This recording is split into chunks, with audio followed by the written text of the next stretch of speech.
दुर्योधन लाक्षागृह से श्रुति को लेकर हस्तिनापुर महल पहुंच गया था।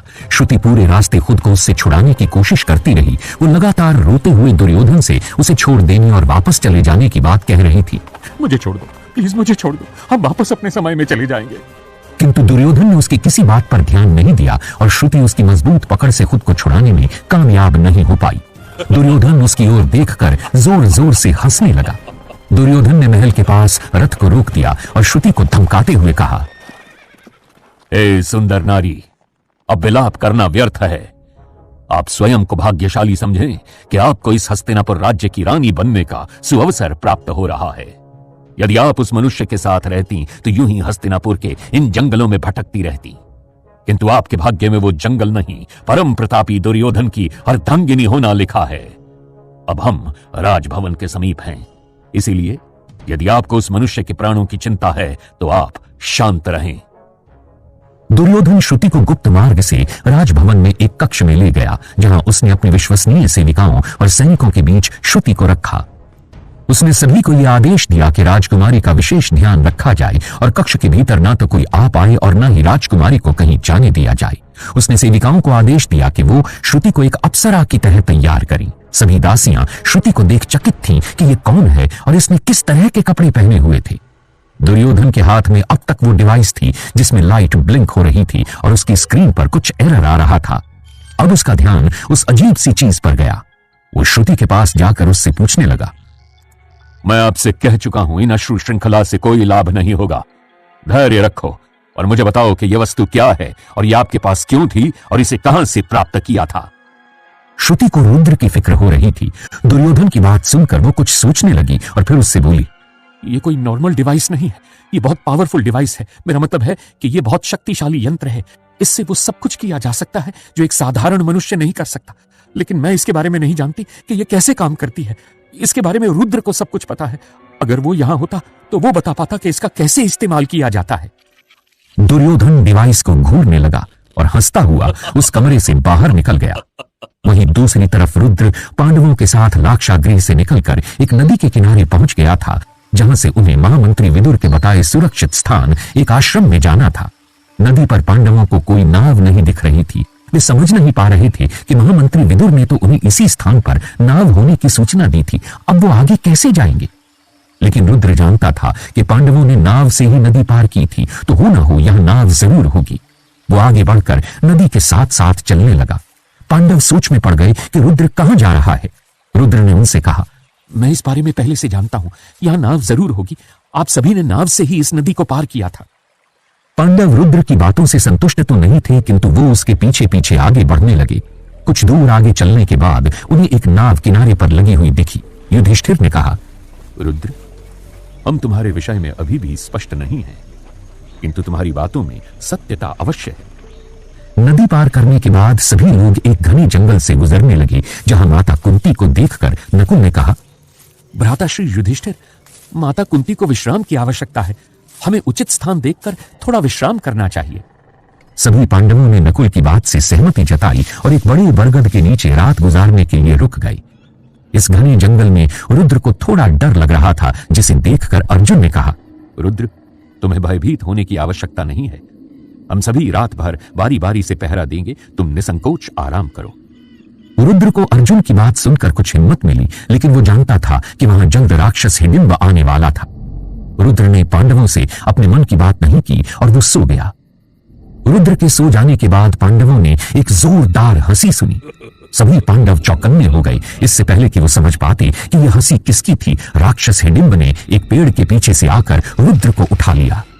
रुद्र डर से कांपने लगा और जोर से चिल्लाया, भीम, मार दीजिए इस राक्षस को। यह राक्षस हिडिंब है।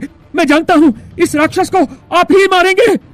रुद्र की बात खत्म होने से पहले ही भीम ने बढ़कर हिडिंब की छाती पर एक जोरदार घूंसा जमा दिया, जिससे कि रुद्र उससे दूर जा गिरा। भीम का घूंसा इतना तेज था कि हिडिंब दर्द से कांप उठा। हिडिंब अभी संभला भी नहीं था कि भीम ने उसे गले से पकड़ लिया। हिडिंब दर्द से चिल्लाने लगा और जल्द ही भीम ने उसकी गर्दन तोड़कर उसे मार दिया। हिडिंब की आवाज सुनकर उसकी बहन हिडिंबा भी वहां आ चुकी थी। उसने अपने भाई की लाश देखी और पांडवों से पूछा, आप में से कौन है वो वीर जिसने मेरे बलिष्ठ भाई का वध किया? भीम ने आगे बढ़कर स्वीकारा, और क्रोध से हिडिंबा की तरफ देखने लगा। रुद्र ने भीम को रोका और उनकी तरफ देखकर मुस्कुराने लगा। पांडव उसे देखकर समझ नहीं पा रहे थे कि वो इतना खुश क्यों हो रहा था। रुद्र ने बताया, ये हिडिंबा है, आप सभी की भाभी। इन्हीं के साथ तो भीम भाई विवाह करेंगे। सभी लोग ये सुनकर चौंक गए। वहीं दूसरी तरफ दुर्योधन डिवाइस लेकर शकुनी के पास गया और उसे पूरा घटनाक्रम बताने लगा। शकुनी उसकी बात सुनकर चौंक गया और उस डिवाइस को देखने लगा। दुर्योधन ने शकुनी से यह भी कहा कि वो श्रुति से ही विवाह करेगा। शकुनी जानता था कि दुर्योधन को समझा पाना मुश्किल था, इसलिए उसने कहा, भांजे दुर्योधन, विवाह की बात से पूर्व यह आवश्यक है कि उस मायावी आदमी को यहां पकड़ कर लाया जाए। दुर्योधन उसकी बात का अर्थ समझकर उसके साथ जोर से हंसने लगा और कहा, मामा श्री, आपका विचार उत्तम है, मैं ऐसा ही करूंगा। दुर्योधन ने रुद्र को पकड़ने के लिए सैनिक भेज दिए और डिवाइस शकुनी को देते हुए कहा, मामा श्री, इस अस्त्र के बारे में यदि आप कुछ पता लगा पाए तो हमारे लिए यह अवश्य काम आ सकता है। उनके बीच की सारी बातें महामंत्री विदुर छुप कर सुन रहे थे। वो समझ नहीं पाए कि आखिर ये सब चल क्या रहा था। दुर्योधन किन लोगों के बारे में बात कर रहा था और वो यंत्र आखिर क्या था। दूसरी ओर पांडव और रुद्र महामंत्री विदुर के बताए आश्रम पहुंच गए थे। वहां जाकर पांडवों ने अपना भेष बदला और ऋषि मुनि का भेष धारण किया। रुद्र पांडवों के साथ यहां तक तो आ गया था, लेकिन उसे अभी भी श्रुति की चिंता हो रही थी। उसने पांडवों से सवाल किया, हम यहां क्या कर रहे हैं? आप सभी ने मुझे वचन दिया था कि आप श्रुति को बचाने में मेरी मदद करेंगे। वहां उस दुर्योधन ने न जाने श्रुति के साथ क्या किया होगा। हम यहां कब तक प्रतीक्षा करेंगे? रुद्र ने परेशान होते हुए एक ही साथ कई सवाल पांडवों से पूछ लिए। युधिष्ठिर ने उसे समझाया, रुद्र, तुम चिंता मत करो, श्रुति अवश्य ही सकुशल होगी। जल्द ही काका विदुर जी यहां आएंगे और हम उनसे इस विषय पर बात करेंगे। तब तक हम तुम्हें हस्तिनापुर के बारे में बताएंगे और एक योजना तैयार करेंगे कि कैसे श्रुति को वहां से बचाया जाए। रुद्र कुछ समझ नहीं पा रहा था। तभी भीम ने आगे बढ़कर कहा, रुद्र, तब तक मैं तुम्हें युद्ध कौशल की बारीकियां सिखाऊंगा ताकि समय आने पर तुम अपना बचाव कर सको। भीम के साथ साथ सभी पांडव रुद्र को अस्त्र शस्त्र का अभ्यास कराने लगे। तीसरे दिन आश्रम में महामंत्री विदुर पांडवों से आकर मिले और उन्होंने उन्हें बताया, हस्तिनापुर में दुर्योधन अपने विवाह की तैयारी कर रहा है और साथ ही मैंने किसी यंत्र और मायावी लोगों के विषय में भी उसे बात करते सुना। महामंत्री विदुर की बात सुनकर रुद्र के होश उड़ गए। वो पांडवों से तुरंत चलकर श्रुति को बचाने की बात कहने लगा। हम कब तक यहां रहकर और प्रतीक्षा करेंगे? अब हमें चलना चाहिए और श्रुति को बचाना चाहिए, नहीं तो वो दुर्योधन उसके साथ विवाह कर लेगा। लेकिन पांडवों ने उसे सही समय का इंतजार करने के लिए कहा। रुद्र अब और इंतजार नहीं करना चाहता था। रुद्र ने पांडवों से कहा, मैं अब और नहीं रुक सकता। वहां श्रुति न जाने किस हाल में होगी। अगर आप मेरे साथ नहीं जाएंगे तो मैं अकेला ही जाकर उसे बचाऊंगा। रुद्र वहां से जंगल की तरफ जाने लगा। अर्जुन भी उसके पीछे उसे समझाने के लिए जाने लगे। ये सब देखकर विदुर स्थिति को समझ नहीं पाए। युधिष्ठिर ने उन्हें सारी बात बताई और कहा कि वो श्रुति का पता लगाएं और सही समय आने पर सूचना दें ताकि श्रुति को पांडव बचा पाएं। वहीं रुद्र तेजी से जंगल में चला जा रहा था, जहां दुर्योधन के सैनिकों ने उसे आकर घेर लिया, जिन्हें दुर्योधन ने उसे पकड़ने भेजा था। रुद्र उन्हें देखकर घबरा गया। वो वहां से भागना चाहता था, लेकिन फिर कुछ सोचकर मुस्कुराते हुए कहने लगा, मैं तुम्हारे साथ चलने के लिए तैयार हूं। सैनिक हैरान थे कि उसने भागने की कोशिश नहीं की और उनके साथ चलने के लिए तैयार हो गया। अर्जुन, जो रुद्र का पीछा कर रहे थे, उन्होंने दूर से देख लिया था कि सैनिकों ने रुद्र को बंदी बना लिया था और उसे अपने साथ ले जा रहे थे। अर्जुन ने छुपकर एक एक कर सभी सैनिकों को मार दिया और रुद्र को उनसे छुड़ा लिया। रुद्र अर्जुन की इस हरकत से नाराज होकर उनसे कहने लगा, अर्जुन, आपने ऐसा क्यों किया? मैं उनके साथ बंदी बनकर खुद जाना चाहता था ताकि वो मुझे महल ले जाएं और मैं वहां पहुंचकर श्रुति को बचा सकूं। अब मैं और प्रतीक्षा नहीं कर सकता। अर्जुन उसे समझाने लगे, रुद्र, ये कोई क्रीड़ा नहीं है जिसमें भाग लेने के लिए तुम इतने उत्साहित हो।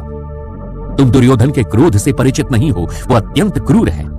जो मनुष्य अपने भाइयों के साथ ऐसा निम्न स्तर का कार्य कर सकता है, तुम्हें क्या लगता है कि वो तुम्हें ऐसे ही जीवित छोड़ देगा?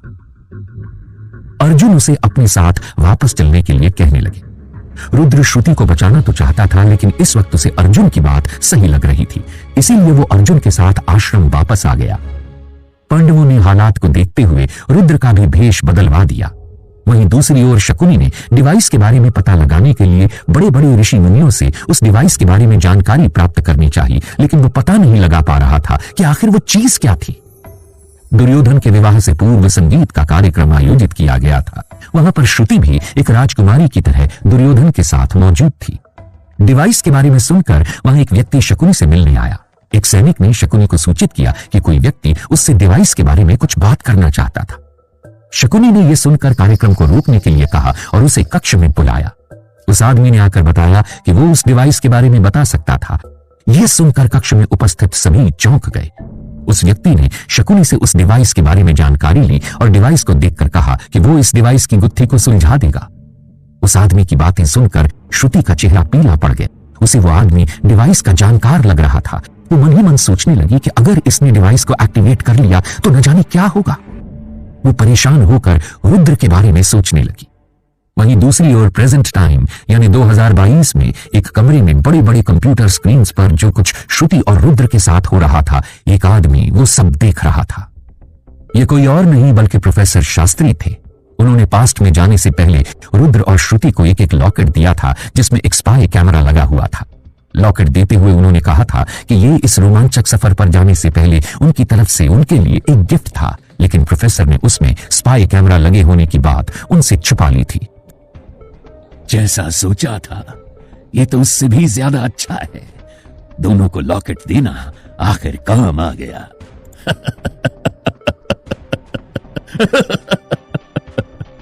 ये कहते हुए प्रोफेसर जोर जोर से हंसने लगा। ऐसी ही कहानियाँ सुनने के लिए हमारा चैनल सब्सक्राइब करने और हमारे साथ जुड़े